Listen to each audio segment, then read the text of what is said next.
Selamat sejahtera dan salam Malaysia Madani. Nama saya Anastasia dari SJKC Mambang Diawan. Kod sekolah saya ialah ABC 9008.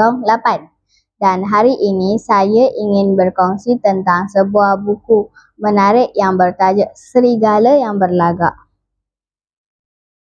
Buku ini ditulis oleh Hamdan Muhammad Ali, terbitan Pustaka Gedung Ilmu.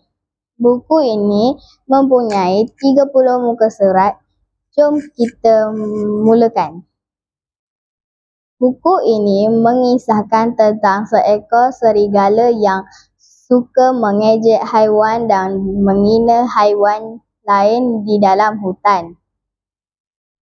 Dia selalu mengejek kura-kura sebagai lembab, mentertawakan burung kerana suaranya sembang, dan mengejek arnab kerana telinganya panjang.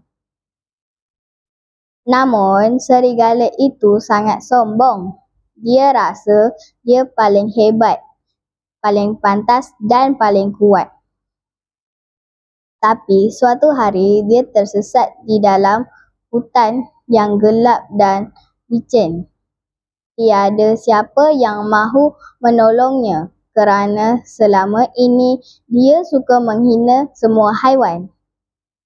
Akhirnya, serigala sadar akan kesilapannya. Dia meminta maaf kepada semua haiwan dan berjanji untuk berubah menjadi serigala yang baik dan menghormati rakan-rakannya. Mesej penting dalam buku ini ialah jangan suka mengejek orang lain.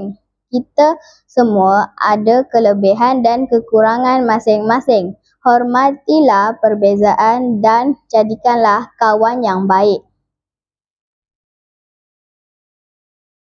Sekian sahaja sesi pembacaan pintar bersama saya Anastasia dari SJKC Mambang Diawan.